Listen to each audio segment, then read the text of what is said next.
The following program was provided by an independent producer solely responsible for its content. The opinions expressed do not necessarily represent the views of this station, its staff, board of directors, or underwriters. Hello, I'm Carl Seidel, host of The People's View, sponsored by the Nashua City Republican Committee. And if you want, we meet at the Crown Plaza the second Thursday of every month. And if you want to find out more information, you can go to our website at nashuagop.org. Hello and welcome. Welcome to Tom Lopez, who's running for alderman in Ward 4. Thank you very much. Tom, it's interesting that this is your first time you're running and you're picking an alderman's job to run for. Why did you decide to do that? I've worked with the alderman on a lot of issues that I do out in the community, and I think there's a need in that ward for somebody who is able to represent them on city council, but who's also able to meet them in the neighborhoods and be part of the experiences that they have. I see. So, and your full-time job then is will blend into what you see the needs of the town of the city. I work as the employment education advocate for Nashua Soup Kitchen. So my job is to work with people who are at risk of homelessness or homeless, gain employment, and then help them move towards sustainable housing in a way that they can live out their lives without having to rely on other people for assistance. So in a lot of ways, it's very similar to the constituent services part of the aldermanic role, where people are out in the community living their lives, and as we're all part of a bigger city, sometimes decisions will impact them, and sometimes they need a little bit of extra help. So me being able to just give them the resources to take care of their own situations is pretty similar. So what do you see as the major, well, let's say problems of the city? I mean, there's a number of different issues that have been played out in the papers and everything, but what do you consider the... Well, I think citywide there's a lot of larger issues, such as how are we going to grow our tax base, or how are we going to maintain our budget while at the same time providing services, larger decisions like that. But at the community level in Ward 4, there's much more basic issues like safety. Like, is the community safe? Is it safe to raise my family or be outside in the community? Transportation, are the roads in good condition? Do we have access to other forms of transportation, walking on the sidewalks in the winter, or the bus routes, that kind of thing? As long as people can get to work and they're reasonably safe, I think they're reasonably happy, but I'm not sure that's the case right now. I see. What are the problems in those areas that you see? Well, Ward 4 is the epicenter of what's being called the heroin epidemic.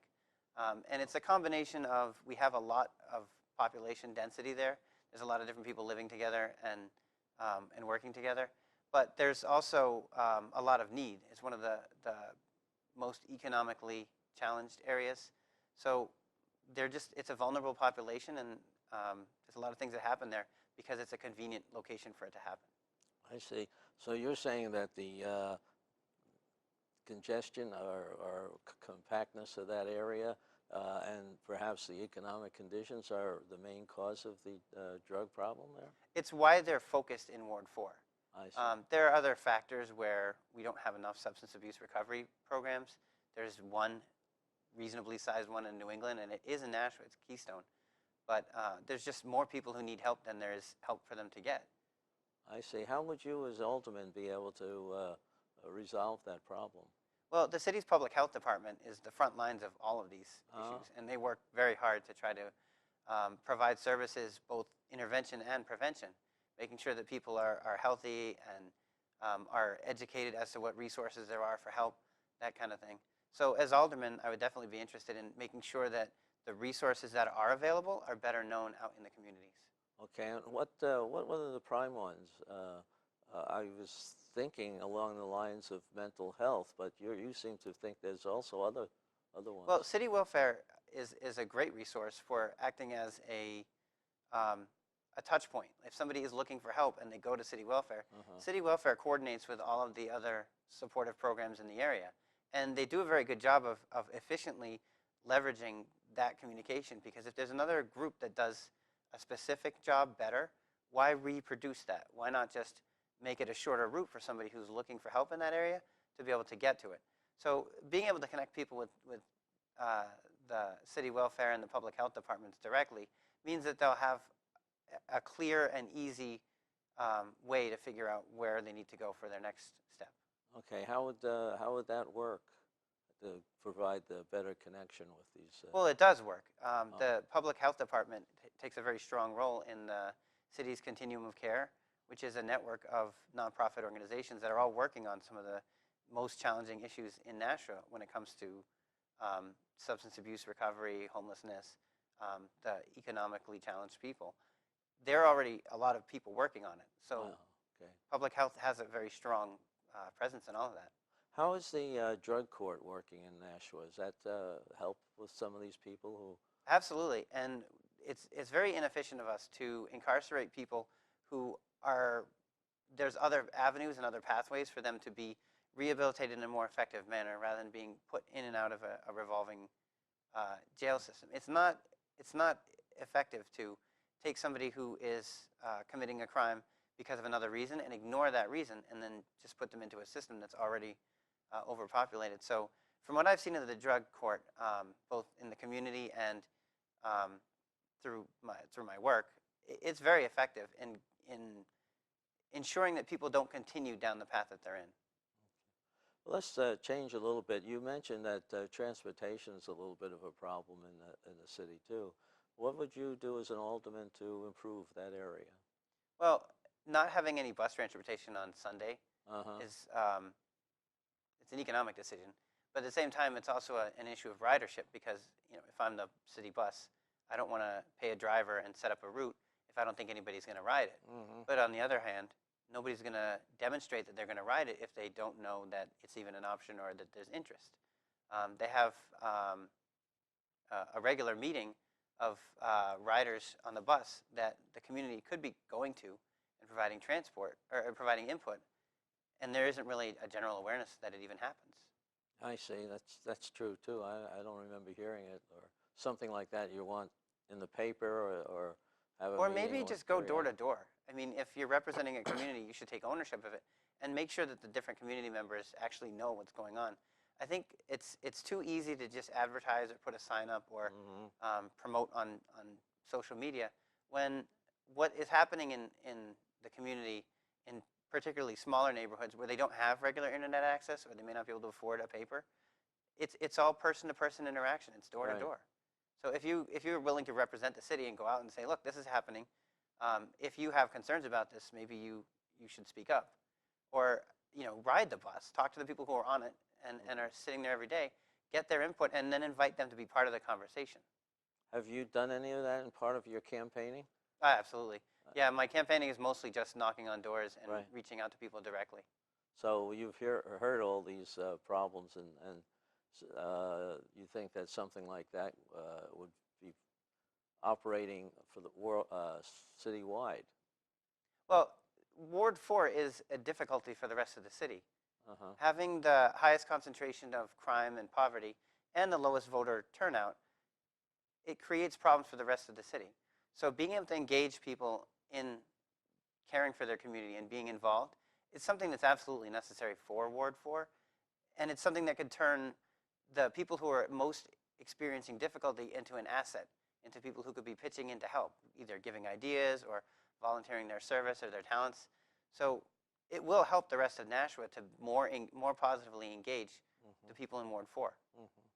And do you say going to these nonprofit organizations that are supporting a lot of the needs of the city, having those people get involved with a little bit of door knocking and finding out what the problems are in some of these areas? There are some different groups that are active in the communities, and they just need to either talk to each other or they might need a little bit more leadership. There's a program called NeighborWorks, which works to encourage affordable housing access. And they have a campaign that they've been developing called I Love the Tree Streets. And it helps to reverse some of the negative connotations of the tree streets. Because while there certainly are things that are happening there, that's not the only thing that happens there. You have some of the most powerful youth organizations are very active in the tree streets. There's regular day-to-day stories of neighbors helping out neighbors or coming together to clean up a park. And it isn't covered as equally as somebody shooting a gun off or whatever. It's what sells newspapers, so it's understood why. But at the same time, that's the experience that you see in the papers isn't the neighborhood that people know if they live there. Mm-hmm. So being able to give them a voice and say, okay, we're not just a bunch of unhappy people who are, experiencing life tragedies and that kind of stuff. We are a community, and these are things that we like about our neighborhood. It'll help put some pride back into them about where they live and how they're living. That sounds good if we can accomplish something like that. In transportation, how do you feel about this proposal on the rail? Would that be of something we should pursue for the city? Well, the rail system, I think New Hampshire has to buy in a little bit more before Nashua can really take the lead on it. If there's going to be any federal support or federal grants, then it needs to come from the state level. I think it will benefit Nashua more than many other areas of the state specifically, because our residents can go work in Massachusetts for a higher rate. There already are a lot of people who commute to Boston, and they live in New Hampshire because they like the New Hampshire lifestyle. So it would probably go a long way to making sure they don't feel like they have to move out or go seek other avenues. There's been a lot of discussion about using the commuter rail for tourism. Like, people could go to the New England Aquarium during the weekend, or they could go see the museums, they could experience Boston's nightlife. But I think the strength of it really needs to be commuters, like getting people to and from work. And I think we have the high ground on Massachusetts for that, because if you're living in Massachusetts and paying Massachusetts rent and sales tax and all that kind of stuff, why are you going to work in New Hampshire at the New Hampshire pay grades, which are meant for this cost of living? On the other hand, people living in Nashua could be working in Massachusetts, where all of the compensation is scaled at that cost of living. So it'll bring more money in Massachusetts over to Nashua. I say that's a good thought. What about the interaction? One of the proposals that has been out there is to have a phase one where the rail comes up to, say, Pheasant Lane in Massachusetts, and then build some infrastructure where we help bring people from the areas outside or surrounding Nashua to that central transportation point. Well, there's value for Nashua in focusing just on what will serve Nashua, in terms of, then we don't have to engage in something that's going to cost us more money than we actually need to do. If Manchester or Concord or places further north want to participate, they should be stepping forward and taking ownership of that part of it. The idea behind the phased implementation of it is most immediately beneficial to Nashua. But depending on whether other communities are as committed to it, doing it all at once could be more efficient too. So there's merits to both sides. Honestly, I don't know yet which side I fall on, because I think they're still hammering out who's going to take responsibility for what. Well, I think you're right there. I think that Nashua hasn't really considered working with the other communities right around it, which would provide a greater impetus statewide. There's been some discussion of east-west lines. I went to one of the regional planning committee meetings when they were first talking. It was before they released the actual study. And I was speaking to a gentleman who was saying that he would be interested as a private investor in seeing something that connected Massachusetts to Salem to Vermont, but he would never do that if there was no north-south line first. So his position was there is opportunity in east-west travel, but not unless somebody else takes a step first. And that's kind of what I've been seeing with the whole commuter rail discussion, is everybody's trying to look like they're taking a step while waiting for everybody else to take a step. Well, that's true. There's a little coordination that has to be done. Let's switch gears a little bit and go over to, you had mentioned earlier, building the tax base here in Nashua. How would you do that? Well, specific to my community, I think we should be encouraging home ownership, like locally owned homes, as well as landlords who are living in the community and part of the community. They'll take better care of their property. They'll take more interest in the community. They'll give back to it. I think all of those things are going to increase the tax base. I do also think that we have an enormous potential in the people who are disengaged in the community right now. While we do have an aging population in New Hampshire overall, we don't necessarily need to just attract new people as though there aren't people here. Improving our education programs and increasing business opportunities here in Nashua so that people living in Nashua can increase their income is another way to grow the tax base. Okay. And on the educational opportunities, what do you mean by that? Well, everybody who has a family or is looking at starting a family is looking at Nashua's education system. All of the rankings that I've seen of best places to live in Nashua, best places to move to, our education system hasn't done very well. It's seen as the one element that as soon as we improve it, Nashua's right on the top ranking again. So I think improving the quality of our education and the resources that are available to parents that might have kids with alternative learning styles or disabilities, that kind of stuff, is an important step that we need to take. So how would we improve it? What objectives do you have? Is it the quality of the teachers, the quality of the programs, just the cost of the education? I think the cost of education is definitely one factor. The teachers that I've known, because I've worked in the after-school programs, 21st Century, Positive Street Art, Police Athletic League, I've done a lot of work in the after-school programs, and I've worked with a lot of the teachers. And I would say our teachers are great, and they're very, I want to say creative, adaptable. They make a lot happen with very little. I think if we were able to give them more resources, then we would see an improvement in that education. Not necessarily a lot of criteria or externally driven competencies that were created in some other state. And I think we've done a lot of giving them resources that are hypothetical or intellectual that also, for some reason, come along with some kind of contract or rider. I think just giving them, like listening to them and having them make a needs list and talking about what would they do if they had X, Y, or Z as a resource would give us a starting point, and then we could develop strategies for getting it. I've heard mostly the strategies for increasing education resources revolve around taxes. I think that's not creative thinking. I think looking at other ways to fund it is another way to go. What about one of the suggestions has been somehow working with the businesses in the area? I mean, they'd like to have certain qualities in the people they hire. What qualities do you think our educational system needs to emphasize to be able to have more people qualified for the local jobs? Well, one of the difficulties that employers are facing right now is hiring new employees or new workers that are, I don't know how to put this politely, but basically that are willing to accept feedback, like criticism.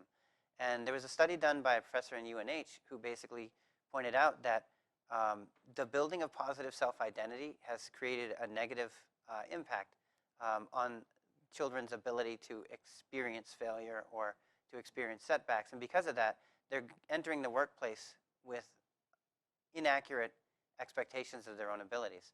So I think the first thing that employers need from employees are employees who are trainable, teachable, receptive to feedback and criticism. And that definitely starts with the schools. Be interesting. I never thought of it being a part of the things that are lacking in the school. You always think of certain educational qualities, not interpersonal relations. But well, I think a lot of teachers are frustrated by the material they're told to implement, whether or not it fits in their classroom or their situation. There's competencies and standards that they have to meet, which take away from their ability to actually interact with children one-on-one, look at the child before them with their own syllabus and say, okay, this is how I bring this child from where they are to where they need to be. Like an overabundance of standardized testings, and they're swamped by educational resource materials too that are, it's similar to the pharmaceutical companies, how they're constantly marketing new material or new latest, greatest stuff. If you buy a textbook, it's obsolete before the year's even done. They have a new version, which is the same textbook. They just change the editing a little bit so that page numbers don't line up, chapter titles might be different, just enough that you can't keep using it. So I think teachers are frustrated by too many outside resources being imposed on them and would probably like a little bit more freedom to say, this is Nashua. These are our kids. This is what works for them as far as we know. Do you think the fact that Nashua has a growing population of people who are immigrants, whose English is not the first language and stuff, is that a problem that we can It's a huge opportunity, actually, because English not being their first language means their English is probably going to be their second language if they're going to continue to do business and work in Nashua. So now we have bilingual employees that are growing up with an awareness of other cultures. And in a globalizing world, that's very handy to have people who can communicate with India in native languages, understand the cultures. I've done a lot of work with people in ELL programs, and one of the most interesting facts is you can't direct translate English into, say, Spanish or Hindi or another. The phrases and the colloquialisms are different because the cultures are different. So when you have growing professionals who are in their 20s, who are in their mid-20s or early 30s, trying to pick up a language, they might be learning the conversational part, but they're not necessarily getting the nuances of the culture. And understanding that is the key to doing business anywhere. If you understand who you're working with and what their goals are, and you can align what your priorities are with them, you can do business together. So from that perspective, the increasing ELL populations are a huge opportunity. I was just at a symposium on Thursday where they did presentations on business growth relative to immigrants and newcomers, and over 40% of the Main Street businesses that have been operated in nationally over the past, I want to say 30 years, have been created and run by immigrants. Really? They're a huge opportunity, and it's not actually surprising if you think about our country's history. It's built on immigration. That's true. New people coming from other places, finding what's here, identifying the resources, and then working hard to find their place and overcome it. But what we have to do as a community is we have to be able to say, welcome, but here's how things are now. Because if we don't introduce them to the community and we don't engage them, they're going to create their own systems in their own neighborhoods. They're going to have misunderstandings where they don't understand what our rules are, what our practices are, what our beliefs are. And we're going to spend all of our resources trying to moderate that after it's happened rather than before. So as an alderman, you think you'd look into that, to how you'd strengthen that, and Absolutely. maybe expand the after schools, use some of the schools to do some more training in local areas. I mean, They have a great program. I chair the city's Cultural Connections Committee, yeah. and we're partnered with a group called the One Greater Nashua Coalition, and they piloted a leadership program for new coming students who might have ELL issues over the summer, and the results were spectacular. The kids did very well. They really took ownership. They brought up issues that we would never have thought of, and it was very successful from what I've heard. And that empowers youngsters too, when you listen to what they're saying and you give them a chance to model what it's like to raise an issue, develop a plan for coming up for addressing that issue, and then bringing it to the authority. They're modeling leadership that we need in the future. That sounds interesting. I didn't realize that that was happening as extensively as you're implying, and you think it still should be encouraged to grow a little bit more. Yeah, that was just a pilot program, and they only did it over the summer. Oh, really? I think it was more just to find out what the response would be and if there would be enthusiasm. But I think with a more concrete plan, it could become a very effective program. And I know One Greater Nashua is working on that. But the other part of it is we assume that people who are new to the city know the city. And if they don't, then for some reason it's on them to have not figured that out.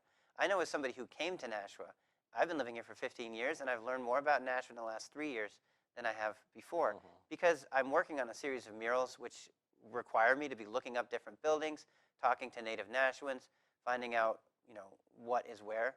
It started just as a project of trying to create an image of downtown, and basically do a visual depiction of the history of Nashua. But what I found out in doing all of the research was, number one, where all of the information is kept, like the Hunt conference room at the library, the different books that have been put out over the years, like the Nashua Experience, even Nashua Collectibles. There's a lot of information about Nashua it's right under the surface, but unless you know to look for it and you feel invited, you don't. So I've done a lot of self-study of what the history of Nashua was, and I found out very early on that just reading a book, you don't understand what it really means. What I think where I really started to understand more about where neighborhoods were where I interacted with people who could tell me 40 years ago this was here, or this is where Bergeron's used to be.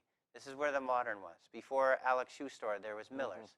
So you don't get to know what Nashua was and where everybody here came from unless you start asking these questions. And it's difficult for somebody new to the city, even us, where we don't have accents, we don't have different skin colors. we don't think to necessarily say, okay, I'm in a new city, let me learn about the history of this new city and find out. So I think a huge part of that outreach and what will build business opportunities is engaging the people who came here for whatever reason in the experience of being here in Nashua. What makes Nashua different from other places? And then you'll probably see better retention and less young people moving out because they understand that where they live is a home, not just a residence. That's a very good comment. With all these things we've been talking about for the last 20 minutes, we come to the question of budget. How do you want to see as an alderman handling the budget and all the things that make up the budget? Well, I think the first job of any of the aldermen, and I've spoken to most of them prior to running to find out exactly what their opinion was, if I should run, and that they were all pretty unanimous on you've got to do your homework. Budgetary decisions should be done based on the research and the understanding of what that program is meant to do and whether it's actually accomplishing it. So for me, managing the budget and how I would manage the budget is thoroughly and carefully and making sure that any programs that are being created, there's a need for them. Any resources that are being used, they're meant for that purpose. And I think that's probably a job that's bigger than just me or any of the Board of Aldermen. So making sure there's transparency and opportunity for public comment is extremely important. Not just because the public should be watching everything we're doing with a magnifying glass, but because there's more knowledge out there. Nobody knows the communities or the neighborhoods or the schools better than the people who are directly engaged in them. If you want to know what construction project would most effectively be happening in a neighborhood, you should engage the neighbors. So you'd say you want to see have more transparency so you can see if it's accomplishing its objectives, and if not, you tweak the program or perhaps Well, even I would want my constituents to be able to see what's going on so they could provide input. Because keeping in mind, Ward 4 is not engaged. Right. They don't vote regularly. They don't feel like the city they have a right to go into City Hall and do whatever they need to do or attend any meetings. That needs to change because we're missing out on a lot of opportunity, a lot of capacity. That same population density that makes people vulnerable to issues like substance abuse or economic issues, it could be a huge opportunity. Very good. Well, we've come to the end of our time. I hope you have a good campaign going. If you need help, people contact you and help you try to get elected. And maybe if you're elected, we'll get together again after you're inaugurated. Sure, I look forward to it. Good. Thank you for having me. Thank you very much, Tom. Yep. The preceding program was provided by an independent producer solely responsible for its content. The opinions expressed do not necessarily represent the views of this station, its staff, board of directors, or underwriters.